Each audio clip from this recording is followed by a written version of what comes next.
Good morning বন্ধুরা। এখন বেশ অনেকটাই সকাল, প্রায় 5:30 মোটামুটি বাজছে। আমরা উঠেছি অনেকক্ষণ। আজ আমাদের সকালের ফ্লাইট আছে সিমলা যাওয়ার। দাঁড়াও, আর তার জন্য কি কি খাবার দাবার ব্যবস্থা করছি সেটা দেখাই তোমাদের।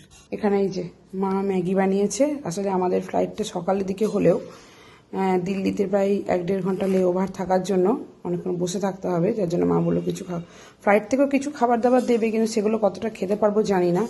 যার জন্য মা বললো যে বাড়ি থেকে কিছু খাবার নিয়ে যায়। এর মধ্যে আছে ম্যাগি, আর মা একটা জিনিসও বানাচ্ছে, তারা তোমাদের দেখায়।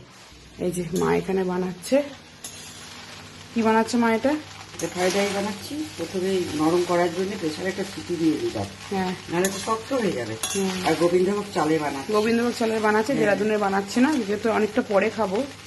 মা বললো ওটা একটু শক্ত হয়ে যাবে, খেতে পারবে না কেউ, ওই জন্য একটু একটু করে নরম নরম করে মা করলো, যাতে তখন খেতে অসুবিধা না হয়।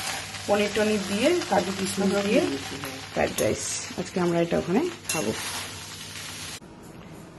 আর এই যে আরও একটা আমাদের টিফিন, এটা আমরা খেয়ে বেরোবো। এখানে পাউরুটি সেঁকেছি, বাটার লাগাইনি, এবার বাটার লাগাবো। আচ্ছা, এখানে চিনি আর নেবে না কেউ, এখানে মিষ্টি আছে তার জন্য। আর এখানে আছে কাঁঠালি কলা। এটা খেয়ে আমরা এখন বেরোবো। আমাদের বেরোনোর প্রস্তুতি রেডি। এই যে এখানে ট্রলিগুলো সব আছে, আরও ট্রলি আছে, ভালো দেখাচ্ছি। এখানে সোফাগুলোকে এভাবে ঢেকে দিয়েছি, এইদিকেও সব সোফা ঢাকা হয়ে গেছে। আর বিছানাটা কি ব্যবস্থা করেছি তারও দেখায়। এই দেখো বিছানাগুলোকে, ওই দুটো ঘরেরই বিছানা কিরকম করেছি। একটা ঘরে তো সোফা কাম বেড আছে, ওটা তো এমনি ফোল্ডিং। আর এগুলোকে এইভাবে সাজিয়েছি। এই যে এখানেগুলো হচ্ছে সব খাবার দাবারের, এটা খাবারের টুকটাক ওষুধ টষুধ সব রকমই এর মধ্যে আছে।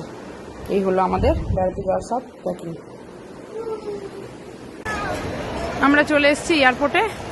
এই যে এখানে বোনেদের সঙ্গে এখানে দেখা হলো। এই যে এখানে মা একবার দাঁড়াও। এই যে মা, রীত, মাহি, এদিকে মেয়ে আর আমি চললাম।